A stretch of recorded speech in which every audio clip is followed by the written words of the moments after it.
169. Hello guys. 169 siya. Magtingin kami guys ng mga puno. Magkano ba ang mga puno or mga nagbubungang halaman dito sa Canada? Yan, ito naman yung mga apple. Yan. So kung gusto nyo guys magtanim ng apple, yan ang presyo niya, 122.99. Oops, may bunga na siya guys, oh. Ang galing. Apple guys, oh, maliliit pa. Ayan, Hardy Mac apple. Ang halaga niya is 204.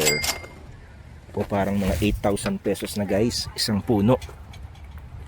Ito plum. Tingnan natin. Brooklyn Palm. Halaga niya is 122.99. In comparison guys. Oop. Nasa yung cherry? Ito? Ang pangalan niya is Roman Series Cherry. May bunga na siya guys, oh. Magkano siya? Wow, mahal. Meron namang iba. 234 guys. Ito siya, oh. So lagpas na siya ng lagpas na siya ng Ito, mas mura-mura siya. lagpas na siya ng 8,000 pesos. Ayun, oh. Carmina Burial War. Carmina Burial. Jewel Cherry. Cherry, magkano siya? 169 lang Ayan, siya. medyo mura-mura siya. Siguro mga 1 month na lang to, malaki na tong mga bunga nila, no? Reddish na siya, oh. Timo, babe. Reddish na.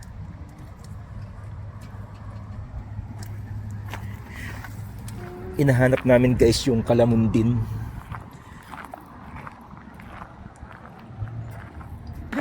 Royal Beauty Whipping Crab Apple. Ay, iba siya, oh.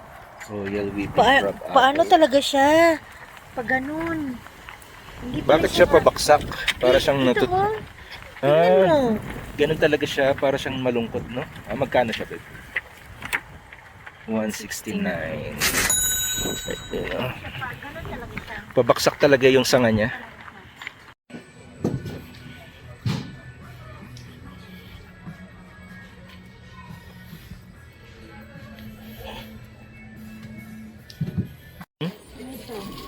Kalamundin.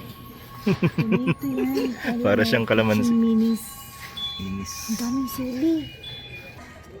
Ang daming sili guys, oh. Wow. Ano na siya? Tubo na siya. Pwede siyang i-harvest. Bili naman. Uy, ang gaganda ng mga sunflower nila, oh.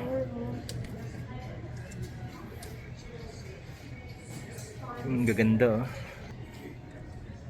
At yung kanilang mga kamatis guys, ang dami, oh. Tomatoes cage is 31.99. Yan, sa Pilipinas guys, ang dali lang itubo nito, eh. Pero dito guys, medyo mahal. Mahal lang tomato. Right now are lime and then we have one lemon. So I don't know. Wala nang kalamundin. Then, yeah, I guess we must have sold out maybe today because I thought.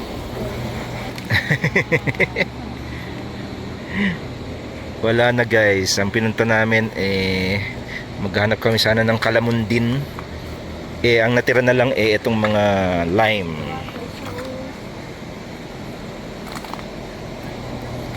Magkano yung lime? Walang presyo. Ayan yung lime. 99. Yung mga lime nila guys is 99.99. Yan. Kaso nga lang naubos na guys yung kalamundin. Yun guys. Nakita namin kasi sa website na merong kalamundin dito sa Bluegrass. And ang presyo rin niya is 99.99. Pero unfortunately naubusan kami. Napakamahal guys. Pero ganun talaga, ganun ang presyo dito ng mga fruit bearing plants and trees dito sa Canada. Kasi sawi kami guys. Kaya on to the next. Sawi kami sa paghahanap ng kalamundin dito sa Bluegrass. Sabi pa nung tindero guys, meron. Tapos yun pala, wala na. One eternity later. Nag-stop muna kami guys dito sa Rona. Yan. Sinabalitaan namin may nagbebenta dito ng kalamundin. So, Nag-iisa na lang kami. really? Ba jackpot?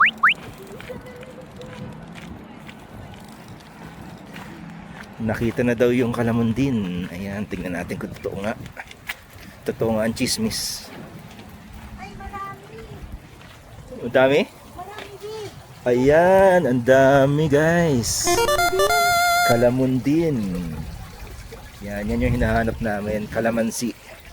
Native sa mga Southeast Asian countries katulad ng Philippines. So magkano kaya to? Uy guys, mas mura. Mura. $46.99. Hey, nandito lang pala. Tawagan ko na dito. Nandito lang pala sa Ayun road. siya.